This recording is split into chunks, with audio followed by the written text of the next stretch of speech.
TV Rogers.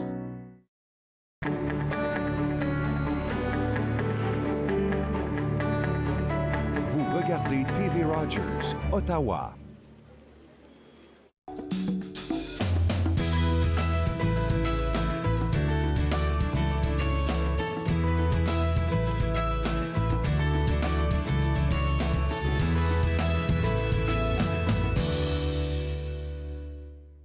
Bonjour et bienvenue entre nous sur les ondes de TV Rogers. Je suis Catherine Marion. Il me fait plaisir de passer la prochaine heure avec vous.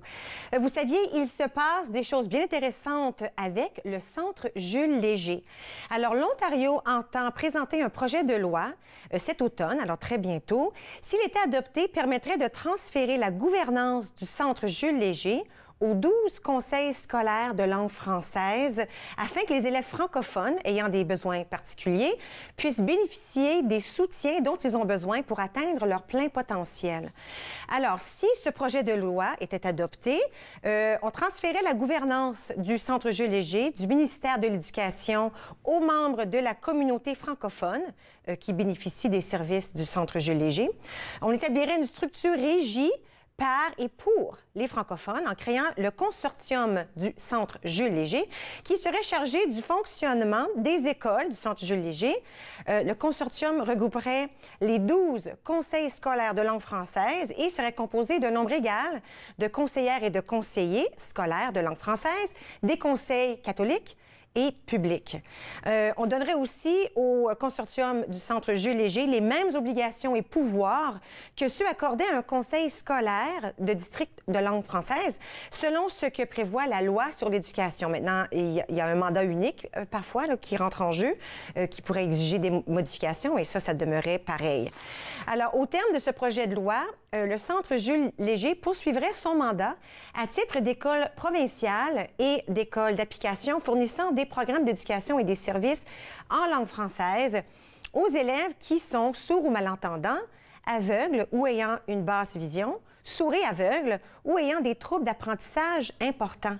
Alors, en bref, là, si on met tout ça ensemble, à l'heure actuelle, le Centre Jules Léger est le seul établissement de langue française en Ontario qui offre des services préscolaires, scolaires et résidentiels aux élèves francophones qui sont sourds ou malentendants, aveugles ou ayant une basse vision, sourds et aveugles ou ayant des troubles d'apprentissage, ainsi qu'à leur famille. Le ministère de l'Éducation est actuellement responsable du fonctionnement direct du Centre Jules Léger. L'école provinciale, l'école d'application et les services de consultation du Centre Jules Léger répondent tous les ans aux besoins de plus de 400 élèves francophones de l'élémentaire et du secondaire et de leur famille. Et selon le recensement de 2016, il y a maintenant plus de 622 000 francophones en Ontario. Alors, soit la plus importante population de langue française du pays, autre qu'à l'extérieur, à l'extérieur du Québec, je devrais dire. Alors, sans faute, nous allons accueillir un invité très bientôt qui est impliqué dans ce projet excitant pour qu'on puisse en connaître davantage. Alors, tout ça devrait se passer là, cet automne. Alors, pourquoi ne pas parler de ce qui se passera dans la prochaine heure? Alors, Étel Côté, elle est de retour ici entre nous et puis elle va nous parler de l'innovation sociale. Ensuite, Capucine Péchenard et Véronique Grondin, tous deux du Centre national des arts, elles nous informeront au sujet d'un spectacle qui s'appelle « Ma petite boule d'amour ». C'est pour les enfants. Aurélie Lacassagne, elle est ici aussi du Centre national des arts et elle nous donnera tous les détails au sujet d'un spectacle surnommé Wild West Show de Gabriel Dumont. Et pour débuter, nous aurons Tara Lapointe du Conseil des arts du Canada qui nous donnera tous les détails au sujet de l'exposition Point de départ. Alors tout ça se passe aujourd'hui entre nous. Restez avec nous, nous serons de retour dans un petit moment.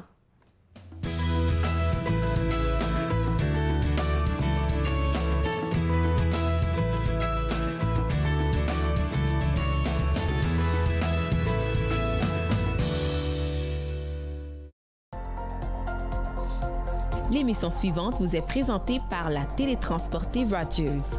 Profitez du contenu exclusif gratuitement. Disponible au www.rogersanyplacetv.com. Je suis Dominique Lheureux et je suis bénévole chez TV Rogers. J'ai commencé en tant qu'étudiant coop et j'ai continué parce que j'aimais tellement ça. Donc, je continue en tant que bénévole. C'est merveilleux. Quand on est en studio, on fait les caméras, le régie plateau, le son. J'aime ça parce qu'on est comme une famille. Je suis autiste, puis je suis capable de faire TV Rogers. Vous croyez pouvoir conduire après avoir consommé de la drogue? Détrompez-vous. La conduite avec les facultés affaiblies, que ce soit par la drogue ou par l'alcool, est illégale. Et en Ontario, les conséquences sont les mêmes.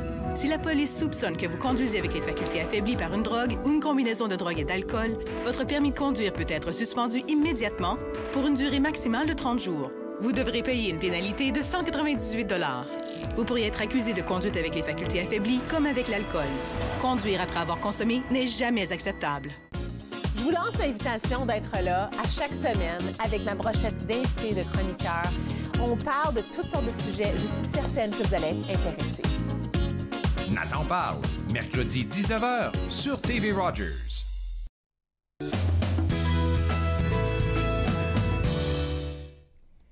Vous êtes de retour entre nous sur les ondes de TV Rogers. Avec moi présentement du Conseil des arts du Canada, Mme Tara Lapointe. Bonjour. Bonjour. Il y a une toute nouvelle exposition en marche présentement, surnommée Point de départ. Absolument. Je pense que les gens ne sont peut-être pas familiers avec ce que c'est le Conseil des arts du Canada. Qu'est-ce que c'est? Absolument. Le Conseil des arts du Canada, c'est l'organisation nationale de soutien aux arts au Canada. OK. L'année passée, on avait distribué presque 200 millions de dollars à des artistes et des organisations artistiques partout au Canada à travers de nos subventions, prix et services. Wow! Alors, quand on dit qu'on fait une subvention aux artistes, c'est pour les aider à créer davantage ou à pouvoir... Parce que être artiste, ça ne paye pas toujours. C'est pour les aider dans ce domaine-là aussi ou c'est un peu des deux? C'est ça. On a une gamme de subventions, de la création et innovation à des tournées et la circulation. Ah, c'est extraordinaire. Bon, alors là, on met en pointe une exposition qui s'appelle Point de départ. Comment ça a commencé? Bien, le Conseil des arts se situe à 150 Elgin. C'est un bureau coopératif et au premier étage, on a une salle d'exposition qui est nommée Adjigemo. Adjigemo, c'est un mot algonquin qui signifie carrefour. Alors, c'était important pour nous à signifier qu'on se trouve sur le territoire non cédé traditionnel des peuples algonquins, mais aussi où on est situé, c'est le carrefour du Centre national des arts, de la Parc de la Confédération, de l'Hôtel de Ville, alors vraiment au centre culturel de la ville d'Ottawa. Alors, dans cette salle d'exposition, dès 2014, on présente des expositions d'art contemporain. Et puis, ça change. Alors, il y a toujours des choses nouvelles qui se passent dans cette salle. C'est ça. À tous les 6 mois, on change l'exposition. Alors, Point de départ a commencé au mois de septembre. OK. Alors, septembre cette année. Et puis là, il faut choisir des artistes. Là. Ça doit être difficile de choisir que quelques artistes canadiens. C'est tellement difficile. Alors, on travaille avec des commissaires. Alors, pour cette occasion, ça marque la 60e anniversaire du Conseil des arts du Canada. Alors, on voulait faire quelque chose hors d'avoir seulement des œuvres sur les murs. On voulait quelque chose qui pourrait donner le public une opportunité d'interagir avec des artistes. Alors, le commissaire, qui est très renommé, Wayne Bearwald, a proposé d'apporter 3 artistes différents, des formes d'art différentes, de divers stages de leur carrière, d'être en résidence dans notre salle d'exposition. Et c'est exactement ce qu'on fait avec cette exposition. OK. Alors là, on parle de 3 artistes. C'est ça. Décrivons-les un tout petit peu. Absolument. Alors, au septembre dernier, on avait accueilli Michael Morris. Michael Morris est un peintre renommé au Canada et à l'international depuis 50 ans. Il est lauréat du prix 2011 du prix GG, gouverneur général, en art visuel et médiatique.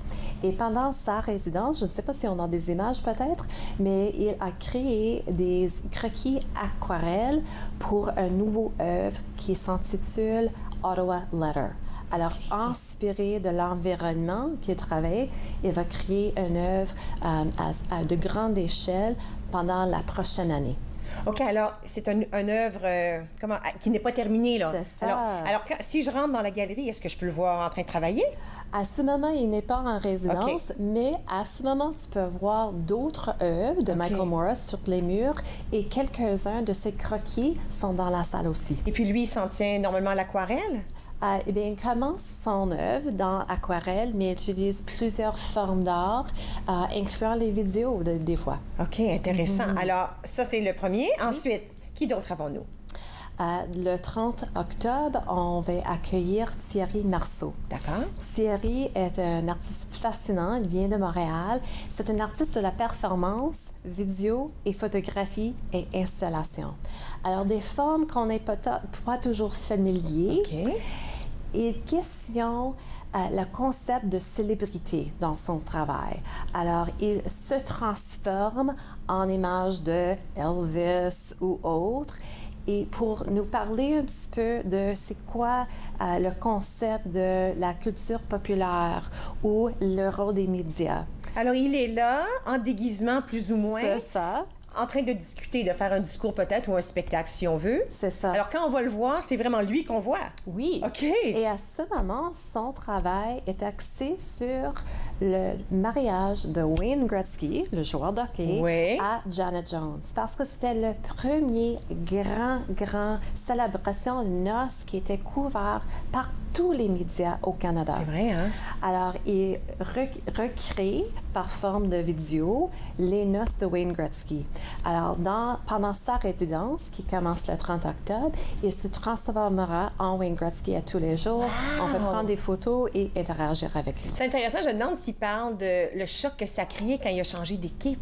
Parce que, tu sais, au début, tout le monde était bien impressionné parce que c'était notre superstar de hockey qui a marié une femme très renommée, disons, aux États-Unis. Mais là, il s'est en allé de Edmonton et Oilers pour aller là-bas. Alors, ce serait bon de savoir s'il parle de ça aussi. Ben, le concept de célébrité canadien, mondial, c'est vraiment intéressant, nos impressions. Alors, est-ce qu'à tous les jours, il est là tous les jours? Pendant une semaine. Pendant une semaine. Wow, ça risque d'être intéressant. OK, ça, j'aimerais bien voir ça. Ensuite, quel est le troisième artiste? C'est l'artiste Catherine Boyer. Elle est métisse de Québec, de Québec, je m'excuse, de Winnipeg. Winnipeg. Et elle travaille dans les formes traditionnelles métisses, incluant le perlage. Le perlage, qu'est-ce que c'est, ça? Alors, c'est une forme autochtone de tissus et perles pour créer des œuvres. Wow! Alors, le travail, c'est une artiste émergente, extraordinaire, détaillée, dynamique. Ses œuvres sont extraordinaires. Et pendant sa résidence, qui commence le 7 décembre, Catherine va inviter le public de venir, de s'asseoir, d'apprendre un petit peu comment perler, de prendre un verre de thé et d'en discuter. Alors, c'est vraiment un projet collectif. C'est vraiment interactif, qu'est-ce qui se passe entre les artistes et la communauté qui viennent les voir. C'est pas souvent qu'on a une connexion avec l'artiste. Souvent, on voit l'œuvre et on a une petite connexion, mais là, c'est vraiment très personnel. Absolument. Et alors, on invite les artistes d'utiliser notre salle d'exposition comme leur atelier. Okay. Et de donner le public l'opportunité d'avoir un petit aperçu de comment est le processus de création pour chacun de ces artistes. Alors, si on va au site web conseildesarts.ca, on aura les dates, absolument, n'est-ce pas? Est-ce qu'on aura une petite description de chacun des trois artistes aussi? Oui, des photos et des vidéos aussi. OK. Et puis, les heures auxquelles on peut voir, parce qu'ils ne seront pas là de 8 h le matin à 9 h le soir, là, quand même. Non. Alors, la salle d'exposition est ouverte et gratuite presque toujours, dès le matin, l'après-midi et le soir, parce que c'est un édifice coopératif. D'accord. Alors, on est ouvert. OK. Les artistes en résidence sont là dès 10 h le matin jusqu'à à peu près 5 h le soir. Parfait. Alors, j'invite... Écoute, merci beaucoup. C'est très intéressant ce que vous faites. Très personnel avec les artistes. Puis après qu'eux sont partis, il va y avoir quelque chose d'autre qui s'en vient au mois de décembre. Hein? Mais il faudra revenir pour en parler. C'est vraiment plaisir. Merci beaucoup, Madame Lapointe. Alors, je vous invite d'aller voir conseildesarts.ca, à savoir lequel de ces artistes vous intéresse le plus. Pour moi, ce sera les trois. Et puis, aller vivre une expérience différente par rapport aux arts. Alors, on prend une pause et puis à notre retour, on va continuer de parler des arts, mais cette fois du Centre national des arts et des spectacles qui s'en viennent. Restez avec moi. Vous regardez Entre nous sur les ondes de TV Rogers.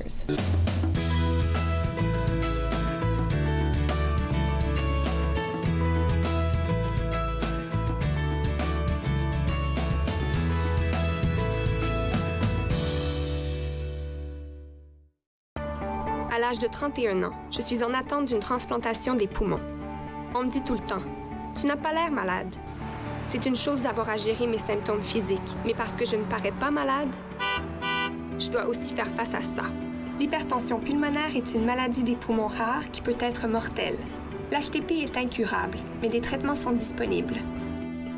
Parlez à votre médecin de l'HTP si vous ressentez ces symptômes inexpliqués. Ça pourrait vous sauver la vie.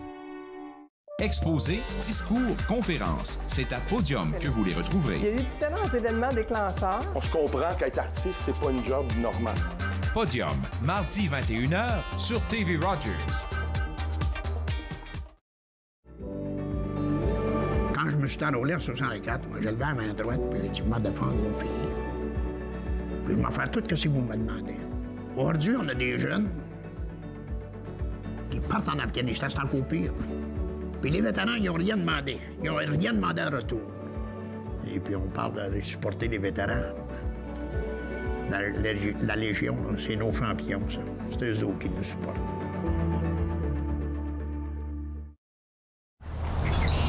Tout est secondaire, alors c'est pas des couleurs criantes. Le peintre des 4 saisons, samedi 13h30 sur TV Rogers.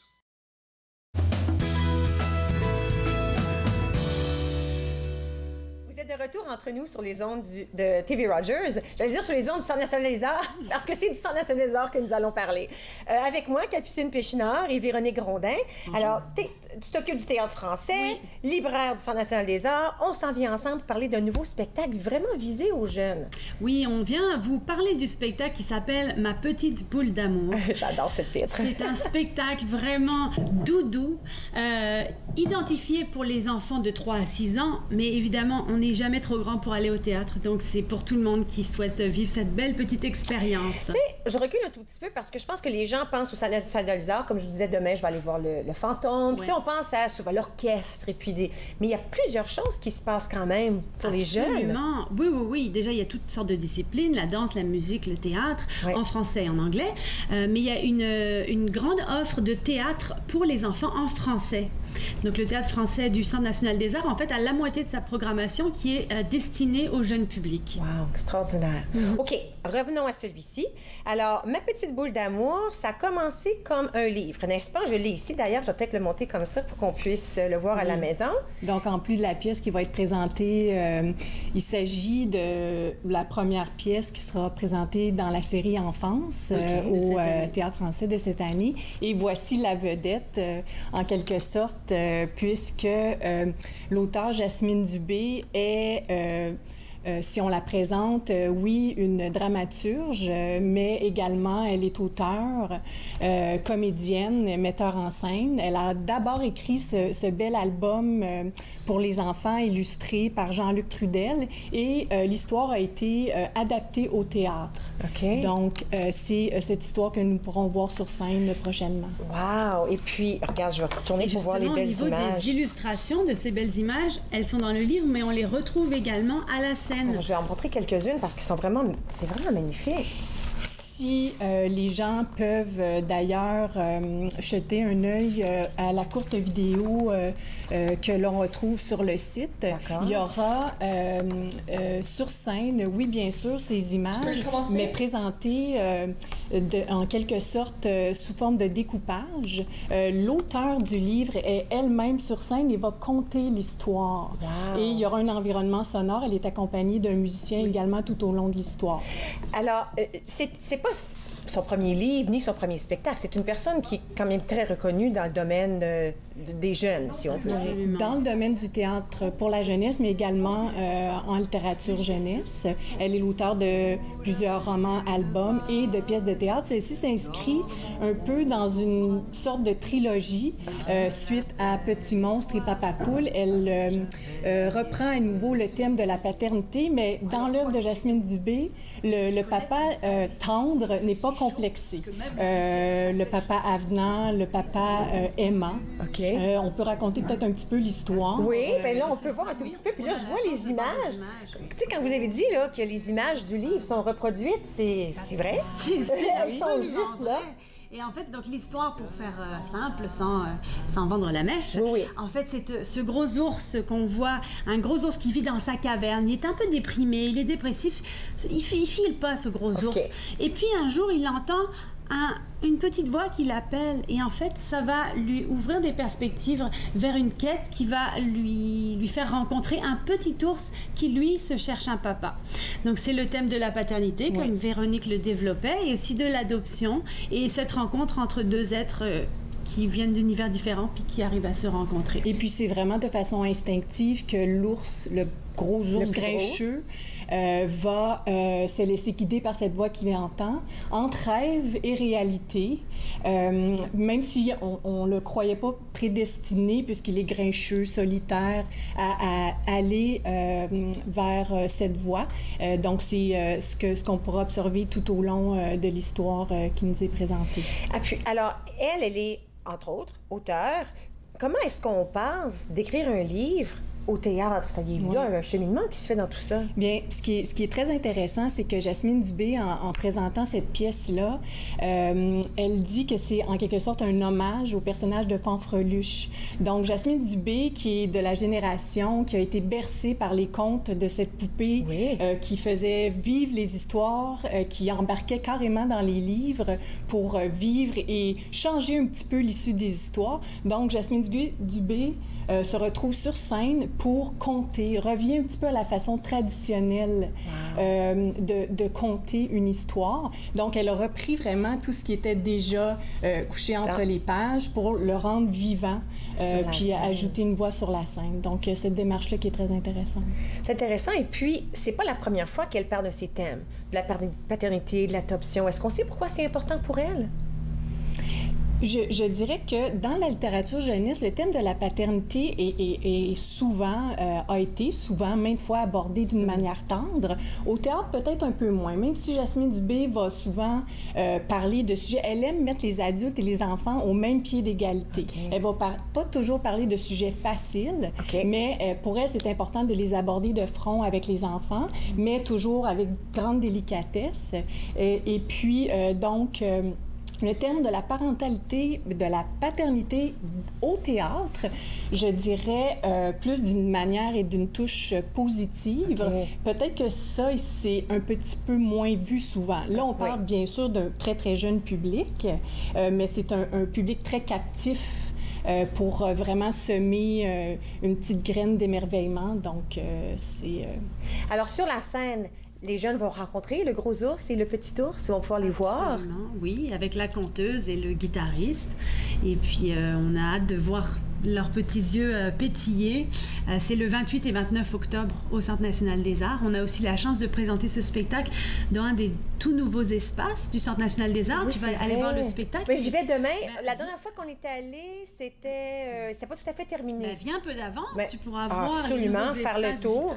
Mais c'est lumineux, c'est magnifique. J'ai hâte de voir, on a hâte de voir ça. Mais là, je vais retourner à ça, c'est 28 et 29 octobre seulement. Puis quand on dit pour les enfants, on vise à peu près 3 à 6 ans.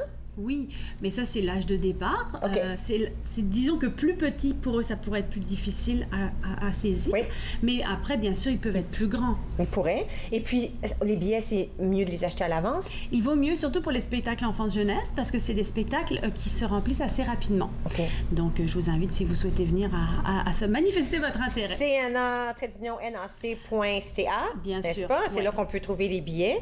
Et puis, écoute, dans la minute qui nous reste, il y a plein de choses pour les enfants au Centre national des arts qui ne sont pas seulement...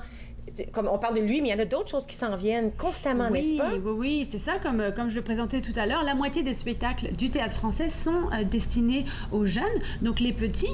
L'année dernière, on a même eu un spectacle pour les bébés, mais après, jusqu'aux ados, 14 ans et plus. Donc, on a vraiment une saison jusqu'au mois de mai prochain qui s'adresse aux jeunes. Et puis, si les gens sont... Moi, j'y vais souvent. J'aime beaucoup le calendrier. Là. Il est vraiment très bien fait, le calendrier.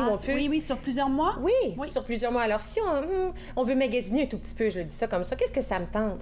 Il y a le théâtre, il y a la musique, il y a l'orchestre, il y a les jeunes. Il y a des programmes spécifiququement identifiés pour les jeunes aussi, pour faire découvrir les instruments, les œuvres, démystifier un peu l'orchestre symphonique. Donc, il y a plusieurs occasions de faire baigner les jeunes et les ados dans ce milieu artistique. Oui. Parce qu'au fond, aller au spectacle, c'est un peu prendre une habitude aussi. Oui. Donc, plus on peut y aller en famille, faire découvrir ça à nos enfants, ça, eux, leur permet de garder ça dans leur tête. Ils auront toujours envie de retourner au spectacle. Et puis, c'est aussi pédagogique parce qu'on va au spectacle pour se divertir, pour avoir du plaisir, mais ça apprend aussi sur la façon de travailler, la rigueur de la création et le développement de l'imagination. On travaille beaucoup là-dessus aussi. Extraordinaire. J'invite tout le monde. Merci beaucoup, Capucine et Véronique, d'avoir partagé ça avec moi. Écoutez, je vous invite d'aller voir le site Web le 28 et 29 octobre pour ce spectacle Ma petite boule d'amour, visé aux enfants de 3 à 6 ans. Alors, au site Web du Centre national des arts, vous allez pouvoir acheter vos billets à l'avance. Je tiens à préciser que le livre a été publié aux éditions de La Bagnole également, puis c'est devenu rapidement un classique, le genre de livre qu'on aime offrir aussi parce qu'il est vraiment super. Parce que c'est spécial. En complément du spectacle. Merci beaucoup. Merci. Bon, nous allons prendre une toute petite pause. Et puis à notre retour, on va continuer avec le Centre national des arts, mais cette fois-ci, un spectacle peut-être pour les moins jeunes. On va parler du Wild West Show de Gabriel Dumont après la pause. Restez avec moi, vous regardez Entre nous sur les ondes de TV Rogers.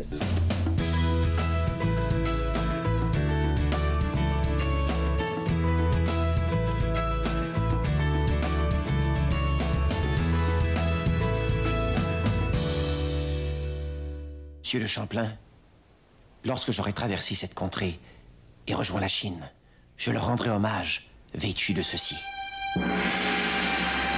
Monsieur Nicolet, votre mission sera pour l'honneur de la France et de la Sainte-Foi.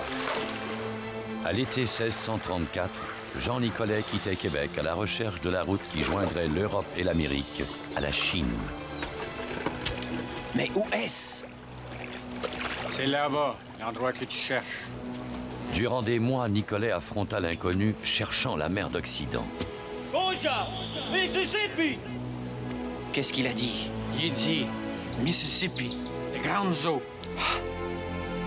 Mississippi, la mer, la Chine. Nicolet se trompait. Ce n'était pas le Pacifique, mais le lac Michigan. D'autres poursuivraient son rêve. Joliette, La Salle, la Vérandrie, ouvrant l'Amérique du Nord depuis les Rocheuses jusqu'au golfe du Mexique. Pour ou contre la viande? Est-ce que tout le monde devrait devenir végétarien?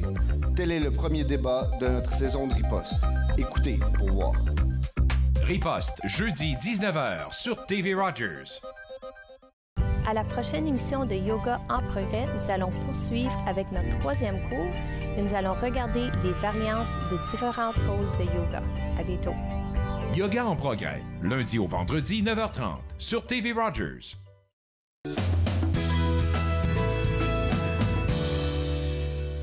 Vous êtes de retour entre nous sur les ondes de TV Rogers. Avec moi, Aurélie Lacassagne, Sciences politiques, Université Laurentienne et CNA. Quelle est la connexion? La connexion. Bonjour Catherine. La connexion, c'est une belle rencontre avec Jean-Marc Dalpé, qui est un des auteurs principaux du Wild West Show de Gabriel Dumont. Par hasard, lors d'une de ses visites à Sudbury, on discutait et Jean-Marc me parle de cette idée qui, à cette époque-là, n'existait que dans sa tête. Cette idée un peu folle de vouloir rassembler une dizaine d'auteurs autour d'une table venant de différentes communautés, des Franco-Ontariens, un Québécois, des Francescois, des Franco-Manitobains, des Métis, des Cris, des Algonquins, et de faire un spectacle, une grande épopée sur Gabriel Dumont, de réaliser en fait le rêve de Gabriel Dumont. Et quand Jean-Marc m'a parlé de ça, j'ai dit je veux faire partie de cette aventure. Est-ce que je pourrais m'insérer?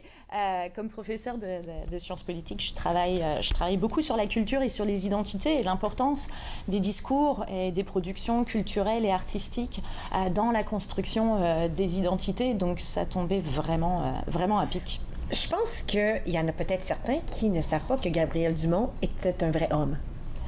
C'était quelqu'un qu'on existait. Alors, on connaît beaucoup plus Louis Riel, on connaît cette histoire-là un tout petit peu, mais Gabriel Dumont, c'est quelqu'un de notre histoire. C'est quelqu'un de notre histoire, et puis c'est vraiment l'objectif, je pense, de ce spectacle, c'est de faire découvrir Gabriel Dumont. Vous l'avez dit, Louis Riel, on le connaît, quoique on le connaît un petit peu. Voilà, donc Louis Riel, c'est surtout Manitoba 1870. Gabriel Dumont, c'est la deuxième grande résistance métisse qui va se passer dans l'Ouest en 1884-1885 en Saskatchewan. Vous savez, après la fondation du Manitoba en 1870, le gouvernement canadien ne va pas respecter véritablement l'acte et ne va pas donner les terres aux Métis. Et du coup, les Métis vont être obligés de partir plus vers l'Ouest, en Saskatchewan.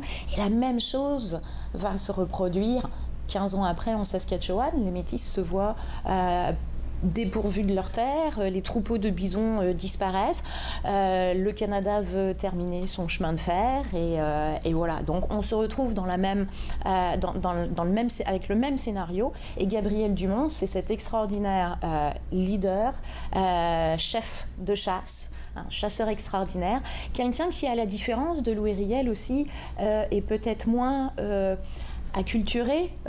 Louis Riel, il a passé du temps à Montréal, c'est quelqu'un qui a été étudié, qui a été éduqué à Montréal, qui parle très bien français, alors que Gabriel Dumont, il est beaucoup plus proche des racines des différents peuples et du peuple métis de la Saskatchewan. Il parle 6 langues autochtones et le français. Voilà, donc un vrai homme, effectivement. D'accord. Et puis, cet homme-là, à ce moment-là, décide qu'il veut apporter des changements. Il veut apporter des changements, il veut se battre, il veut protéger son peuple. Et puis, ça va mal se passer, ça va beaucoup moins bien se passer qu'en 1870. Les Métis n'obtiendront pas leur terre et de garantie sur leur terre. Et donc, en fait, l'idée du spectacle, c'est de...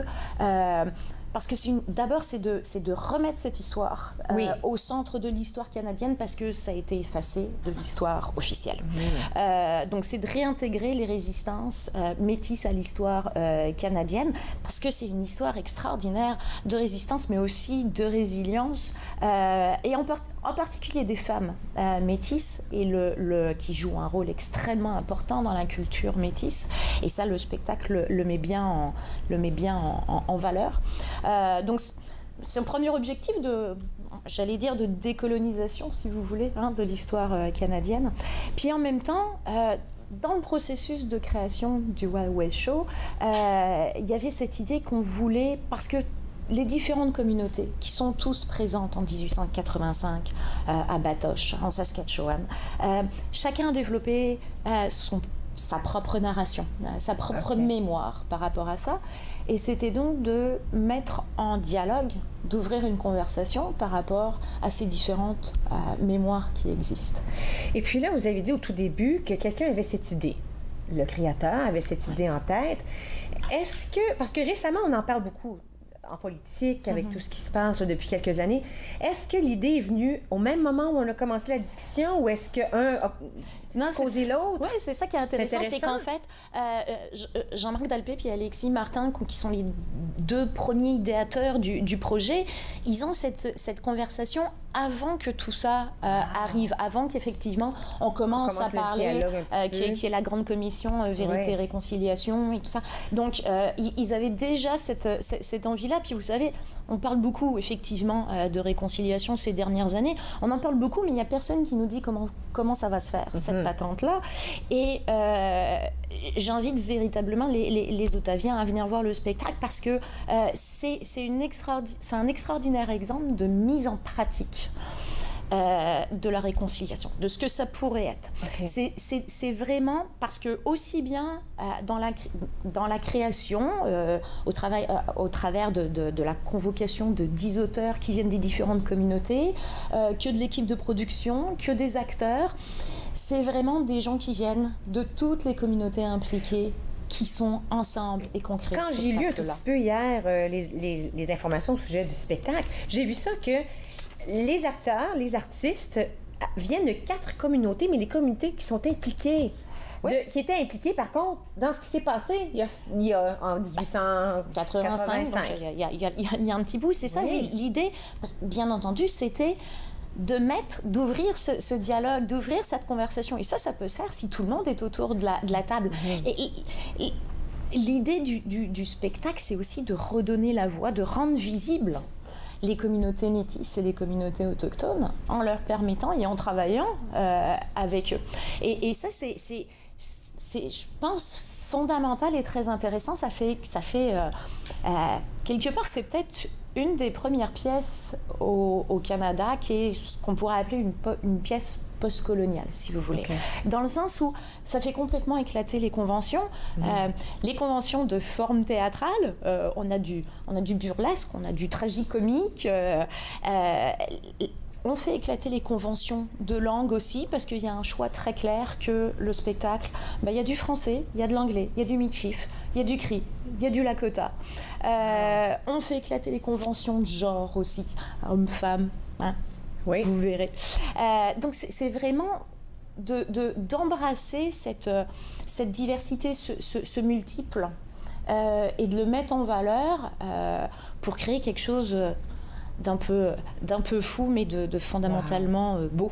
Écoute, il nous reste quelques secondes, pardon. Je veux dire que ce spectacle commence mercredi, alors demain, le 18 octobre, jusqu'au 21, n'est-ce pas? Jusqu'au 21, jusqu'à samedi au CNA, donc à Ottawa. Et ensuite, on se promène à travers le Canada. Oui. Alors ensuite, le spectacle s'en va à Montréal, au Théâtre d'aujourd'hui, et puis il s'en va cet hiver à Winnipeg, au Festival des Voyageurs, à Cercle Molière, et après à Saskatoon. Pour cette année. Après ça, on verra. Alors, merci beaucoup. Vous me donnez le goût d'y aller voir. Vous avez tellement bien raconté le pourquoi et le comment. Ça nous donne tous le goût d'aller le voir. Allez voir le site web à la maison pour acheter vos billets. Ne pas manquer le Wild West Show de Gabriel Dumont qui commencera demain. Nous allons prendre une petite pause et puis à notre tour, nous allons discuter de l'innovation sociale avec Étienne Côté. Restez avec moi, vous regardez Entre nous sur les ondes de TV Rogers.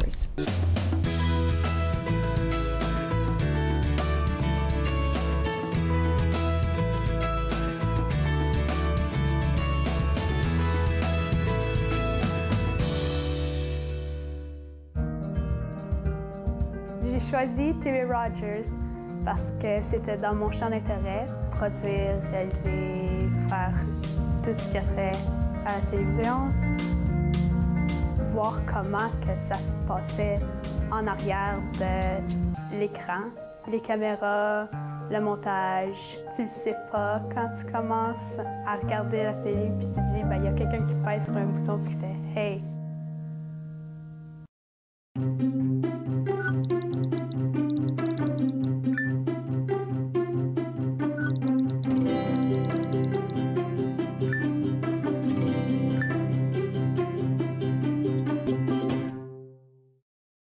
Au cours d'un examen de routine, le pédiatre de notre fille a détecté un souffle au cœur. Nous avons pensé qu'un ECG confirmerait que nous n'avions rien à craindre, mais nous avons été choqués par un diagnostic d'hypertension pulmonaire. Les samedis matins, c'est fait pour jouer, pas pour les médicaments.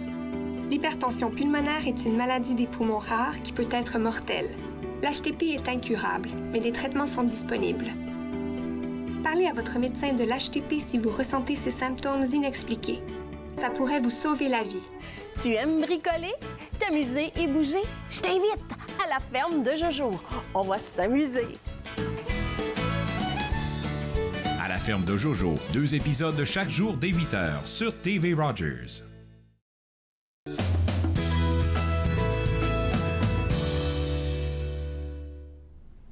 Vous êtes de retour entre nous sur les ondes de TV Rogers avec moi, Étienne Côté, de Mécénès, que j'ai trouvé intéressant. Tu viens juste de m'expliquer que c'est mécénat avec économie sociale et solidaire. Oui, c'est un nom qui fait jaser parce que le monde ne savent pas d'où ça vient.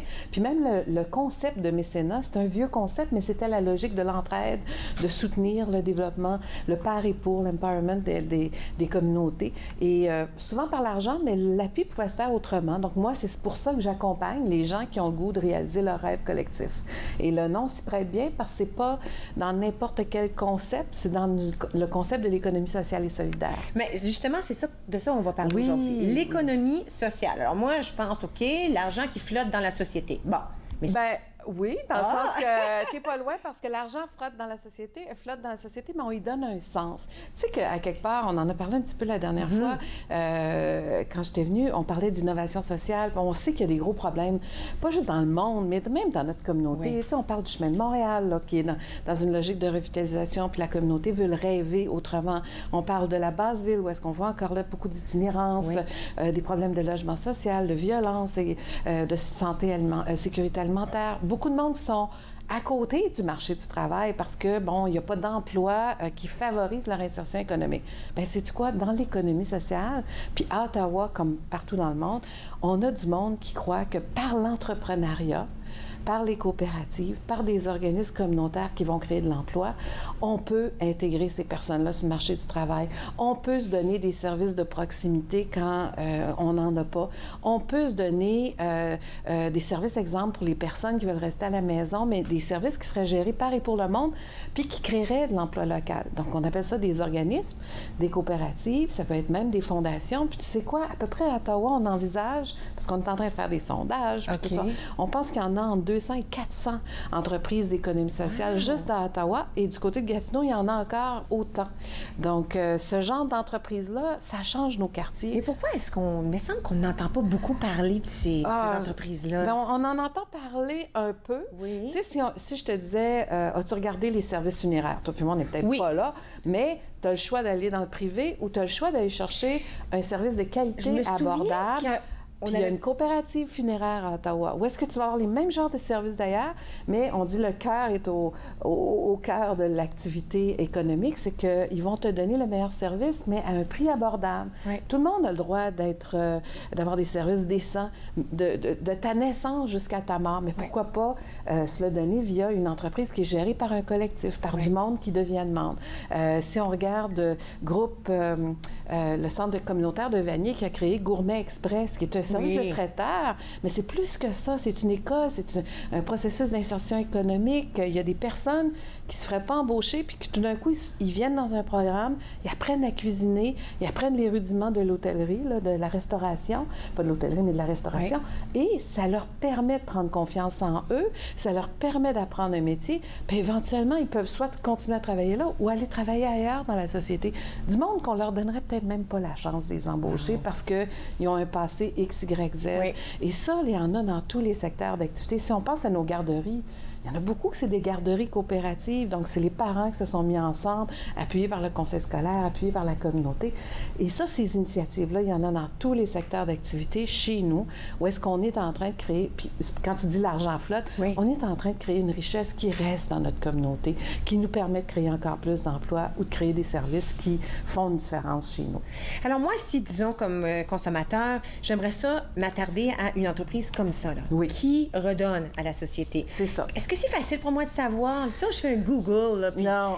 Oui, sais-tu quoi? En plus, le gros problème, c'est qu'il y en a plusieurs qui ne savent même pas que c'est dans des entreprises d'économie sociale, c'est des organismes communautaires, mais ils entreprennent. Ils ne fonctionnent pas avec 100% des subventions. Ils vendent des produits et des services sur le marché. On commence juste par des ateliers de formation, des sessions d'information, puis là, on commence à faire des sondages en ligne, puis on bâtit des inventaires, des catalogues. D'ailleurs, on lance un catalogue de Noël, puis on invite les entreprises sociales à venir s'enregistrer pour dire, reconnaissez que vous en êtes une, vous êtes une entreprise collective, vous créez un service et un produit, vous le vendez sur le marché, mais vous faites une différence parce que l'argent revient dans la communauté. Venez vous inscrire dans ces catalogues-là pour qu'on puisse vous faire connaître, pour que les gens puissent acheter vos produits et vos services. Parce que, comme tu sais, puis tu dois être un peu comme moi, on veut que notre argent serve à quelque chose, puis on veut que ça soit réinvesti chez nous. Puis on peut soutenir le petit commerce privé qui fait aussi sa différence, mais on peut soutenir ces genres d'entreprises-là qui créent beaucoup de richesses dans notre communauté. Alors, quand on parle de catalogue, alors, là, la date limite, c'est demain. C'est demain. La date limite, c'est demain. Mais pour moi, si je regarde ce catalogue, ce que je vais voir à l'intérieur, tu vas voir plein d'entreprises d'économie sociale de toutes les régions de l'Ontario. Puis c'est pour ça que le sprint de demain est super important parce que je regarde hier Éco-Équitable, qui est une entreprise de couture ici à Ottawa. Ils m'ont écrit puis ils ont dit, est-ce qu'on peut encore s'inscrire? Oui. Ils vont mettre en évidence un ou deux de leurs produits. Et s'ils sont choisis comme projet phare, comme produit phare, ils vont être mis en évidence dans le catalogue et ça va être promu partout en Ontario. Donc, on veut aider ces entreprises-là à mieux vendre parce que plus ils vendent, plus ils créent de l'emploi, plus ils créent de richesse, plus ils peuvent peut-être créer un nouveau service ou un nouveau programme qui est bon pour la communauté. Donc, c'est un cercle. Oui, puis en ayant un catalogue disponible à la population, le consommateur va savoir où aller. Exactement. Parce que je peux en nommer 2 ou 3, puis c'est les 2 ou 3 tu m'as introduit, là. Tu sais, qu'on a parlé ici, alors ça aide les 2 côtés de la médaille. Tu vois ce que j'aimerais faire, parce que je vais revenir faire des chroniques. Oui. Mon défi, ça serait peut-être de te faire connaître à toi et aux gens public, qui écoutent. Peut-être 2. À chaque fois, puis donner un peu plus de détails, afficher, puis peut-être même amener une personne qui pourra en parler et qui aurait la chance d'échanger, parce que c'est réellement de vraies entreprises, mais moi je dis que c'est des entreprises qui ont du cœur, ils tiennent toujours en compte leur mission sociale. Puis tu sais, c'est correct de faire de l'argent, même quand tu es dans le social, mais c'est qu'est-ce que tu fais avec cet argent-là? C'est pas du monde qui se la met dans les poches. L'argent est réinvesti dans la mission pour créer des emplois décents, créer des services qu'on a besoin dans nos communautés quand personne pense qu'il y a assez un gros marché pour ça. Eux autres vont le faire.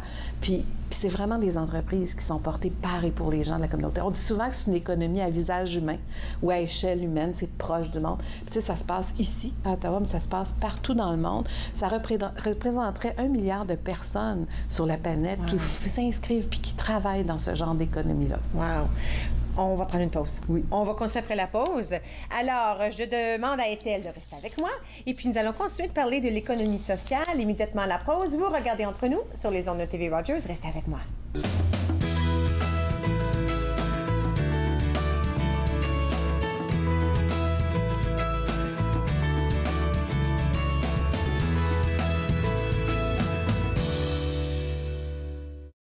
À notre prochain rendez-vous de C'est bon cuisiner, j'aurai l'occasion de vous enseigner le millefeuille, la gazpacho et la salade de betterave. C'est bon cuisiner, lundi 15h30 sur TV Rogers. Les crises humanitaires frappent de plus en plus de gens à travers le monde. Heureusement, il existe des organismes pour leur venir en aide. Mais parfois, la demande est si grande que même avec la meilleure des volontés, on ne peut y arriver seul. Voilà pourquoi au Canada, les associations se regroupent pour former la coalition humanitaire. Car ensemble, nous sauvons plus de vies. Vous croyez pouvoir conduire après avoir consommé de la drogue? Détrompez-vous. La conduite avec les facultés affaiblies, que ce soit par la drogue ou par l'alcool, est illégale. Et en Ontario, les conséquences sont les mêmes. Si la police soupçonne que vous conduisez avec les facultés affaiblies par une drogue ou une combinaison de drogue et d'alcool, votre permis de conduire peut être suspendu immédiatement pour une durée maximale de 30 jours. Vous devrez payer une pénalité de 198 $. Vous pourriez être accusé de conduite avec les facultés affaiblies comme avec l'alcool. Conduire après avoir consommé n'est jamais acceptable. Lors de la prochaine classe, nous pratiquerons un kriya pour le 6e centre d'énergie, le chakra de l'intuition ou 3e œil, appelé Ajna. Cliquez Yoga, samedi-dimanche, 9h30 sur TV Rogers.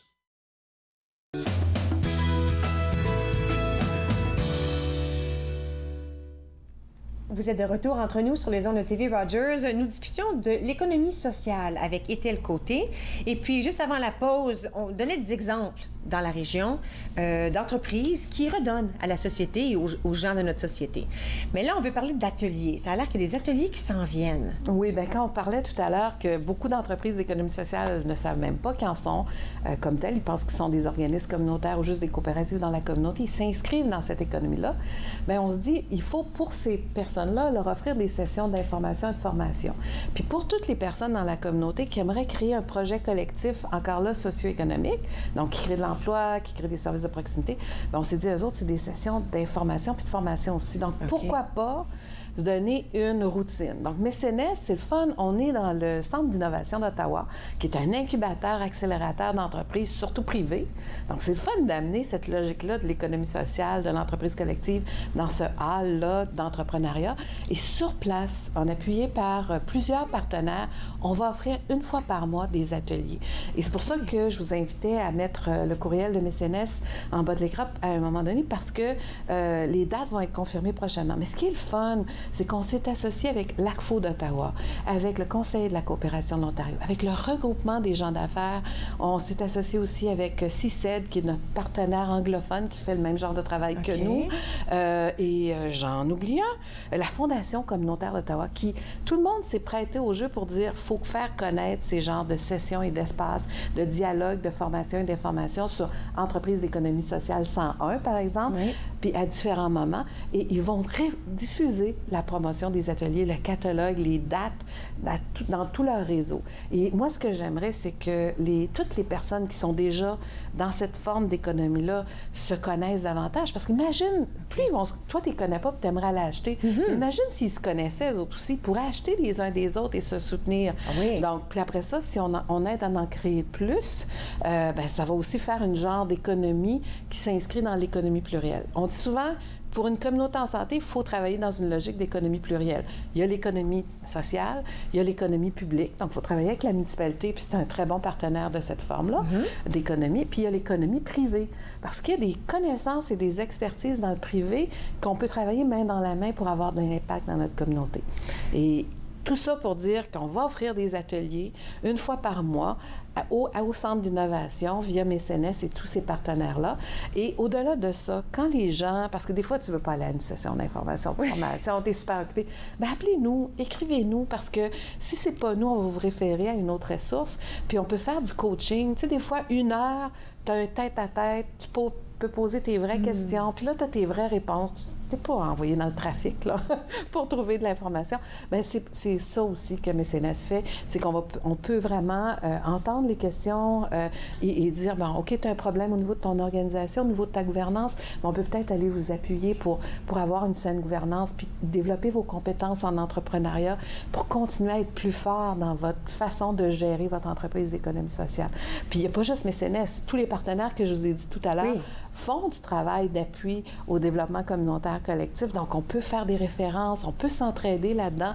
Puis là, il se rajoute à ça l'Université Saint-Paul, par exemple, avec leur nouvelle école d'innovation sociale. Quand les gens ont la bonne piqûre puis qu'ils veulent aller chercher un baccalauréat sur le sujet ou un certificat, bien là, ils peuvent aller suivre une formation un peu plus intensive à l'Université Saint-Paul, par exemple. Donc, on essaie de tisser des liens en francophonie et aussi avec nos homologues anglophones de tous les acteurs de cette économie-là dans la région d'Ottawa pour qu'on se soutienne, pour qu'on achète les uns les autres, pour que les gens nous connaissent et continuent à acheter nos produits.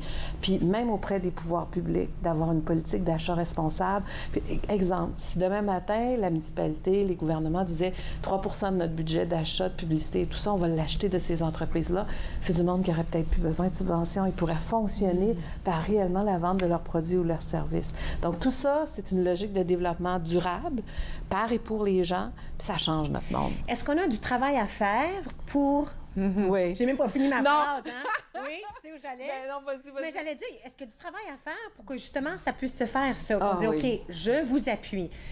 Au lieu d'aller à la grande compagnie aux États-Unis qui va m'envoyer mes cartes d'affaires, il y a peut-être quelqu'un dans la région qui a embauché du monde pour leur donner ils font des cartes d'affaires. Il y a du travail à faire pour qu'on puisse se tasser vers... Oui, il y a de l'éducation populaire à faire, il y a de l'information à diffuser. C'est pour ça que je trouve ça le fun, exemple, que le RGA, qui regroupe les entreprises privées, la région surtout, puis les institutions, diffusent dans leur réseau parce qu'à quelque part, ils vont se rendre compte qu'il y a d'autres genres d'entreprises puis qui peuvent peut-être se soutenir mutuellement.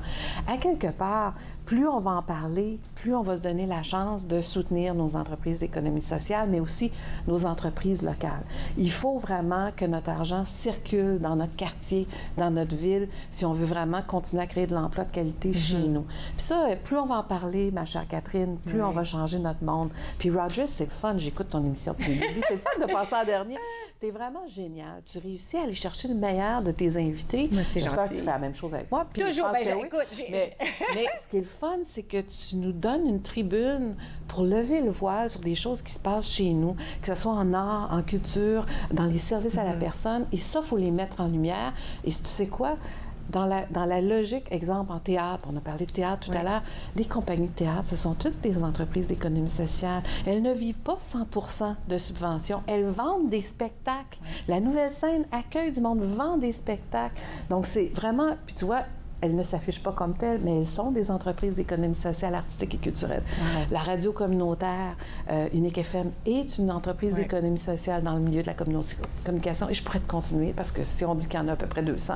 Il y en a vraiment 200. Il y en a vraiment plus que ça. Je te garde avec moi. Il nous reste un petit bout de minute. On va le partager ensemble, d'accord? OK, alors bougez pas. On revient dans un petit moment avec Ethel.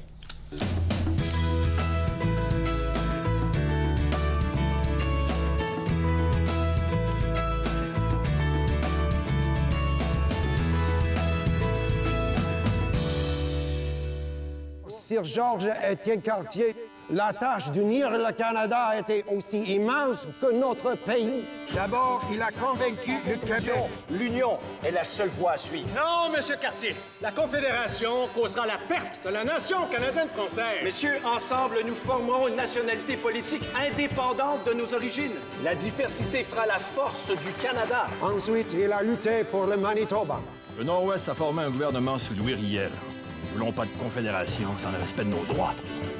Donc, vous voulez une nouvelle province? Eh bien, vous l'aurez. Le Canada fera une place à votre peuple. Il a vu un seul pays de l'Atlantique au Pacifique. La Colombie-Britannique ne se joindra pas au Canada sans un chemin à travers les Rocheuses. Demandez un chemin de fer. Nous construisons un pays, après tout. Sans cet homme au courage de Lyon, la Confédération n'existerait pas. Du Canada, son pays, ses amours. Cette semaine, à l'émission Court-Circuit, on rencontre l'artiste Janie et on plonge dans son univers jazz hybride. Soyez à l'écoute. Court-Circuit, vendredi, 21h sur TV Rogers. À la prochaine émission, nous vous présentons la deuxième partie de notre rencontre avec sœur Fernande Quesnel. Elle était responsable de la cuisine à l'hôpital Montfort. Données sans compter, vendredi 15h sur TV Rogers.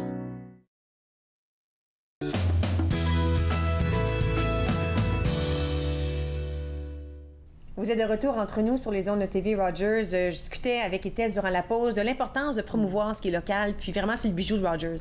Que ce soit l'édition anglophone ou francophone, c'est notre pourquoi. C'est notre pourquoi de parler de chez nous, de ce qui se passe dans notre région, les gens, les entreprises, les jeunes bénévoles derrière les caméras. Ça compte pour nous. Puis si on ne s'appuie pas mutuellement, localement, que ce soit des petits commerces, des petites entreprises privées, des travailleurs autonomes, des entreprises d'économie sociale, comment on va faire vivre notre francophonie, notre langue, notre culture? Puis dans la logique de l'entraide, on peut tellement aller plus loin. Donc, il faut mettre en lumière tout ça. Puis merci encore une fois que vous le faites aussi bien. Bienvenue. OK, je veux pas qu'on manque de temps. Il y a quelque chose qui se passe le 28 octobre. Oui, bien, l'Assemblée de la francophonie de l'Ontario fait son grand congrès provincial, mais ça se passe à Ottawa cette année. Moi, le 28 octobre, je donne 2 ateliers sur l'innovation sociale, mais un des ateliers, je donne des exemples de comment ça se passe ailleurs aussi dans le monde pour inspirer les gens. Entre autres, je vais parler de la logique des maisons de la francophonie, qui sont pas juste un espace de concertation, une petite réunion. C'est vraiment une place qu'on appelle la maison où est-ce que les organismes peuvent partager des espaces, mais c'est vraiment... Il faut venir à l'atelier. C'est quelque chose qui se passe au Canada ou c'est quelque chose d'ailleurs? Non, c'est en France et c'est génial. Maison de la francophonie. Maison de l'association. De l'association, OK. Et je vais en parler à mon atelier, plus d'autres pratiques vraiment innovantes pour inspirer les gens. Puis l'autre, c'est plus, savais-tu qu'on crée des milliers d'emplois? Tout ce milieu associatif francophone-là, levons le voile là-dessus. On est vraiment une force économique. Il y a 40 000 organismes communautaires en Ontario. Ça crée des emplois, ça génère des revenus. Ça a un impact dans nos communautés, mais en francophonie aussi, on a de l'impact. Donc, il y a un atelier pour lever le voile là-dessus, puis comment faire fructifier ça. Et finalement, je nous ramène sur les ateliers que je vais donner une fois par mois au Centre d'innovation. Écrivez à contact@mecenas.ca et on va vous donner les horaires parce qu'on attendait que nos partenaires et la salle soient confirmés pour une séquence. Tu sais qu'on dit toujours c'est le lundi ou le mardi. Oui, oui. Et donc, quand on aura les gens vont pouvoir voir sur notre site le calendrier et je vais vous en parler aussi à la prochaine. Et puis, quand on va sur le site web, on voit le calendrier. Est-ce qu'on aura un peu les sujets de chaque atelier? Parfois, il y aura des invités et tout. Puis les deux, c'est ouvert au public. Oui. Ce qui se passe à la FO et ce qui se passe, ces ateliers-là, c'est ouvert au public. À la FO, il y a une inscription. Oui. Puis l'autre, c'est gratuit. L'autre, c'est gratuit. Alors, mecenas.ca, on a mis ça à l'écran. Écoute, merci beaucoup. Bien, merci. J'ai l'impression de connaître plein de choses quand tu viens me visiter. Ça fait plaisir qu'on se voit dans un mois. On se voit dans un mois, absolument. Bon, il nous reste quelques secondes. Sachez qu'on sera ici demain. On va parler de protection de nos enfants. On va parler de livres. avec les gens de l'édition David et on va parler avec quelqu'un du réseau de développement économique et d'employabilité. Tout ça demain. Merci beaucoup. À demain.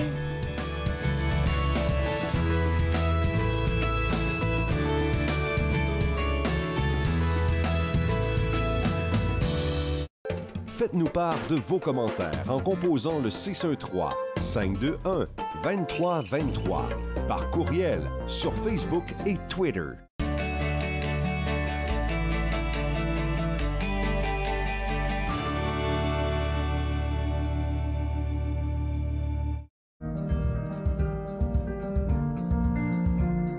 Bonjour, je m'appelle Michael. Mon spécialité, c'est faire la caméra. Les nouveaux bénévoles, quand ils ne savent pas quoi faire pendant le mobile ou n'importe quoi, comment bien rouler un câble, là, la personne, il dit « Va voir Michael parce que lui, il sait comment bien rouler. Si tu aimes faire des vidéos, tu peux venir à Rogers, tout à coup, il peut te montrer comment bien monter un bon reportage. » À l'âge de 31 ans, je suis en attente d'une transplantation des poumons.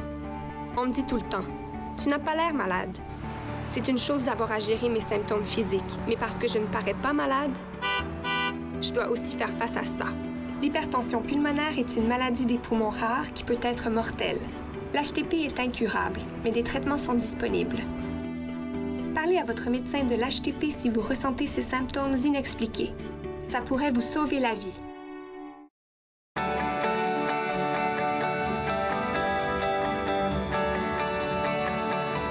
Regardez TV Rogers, Ottawa.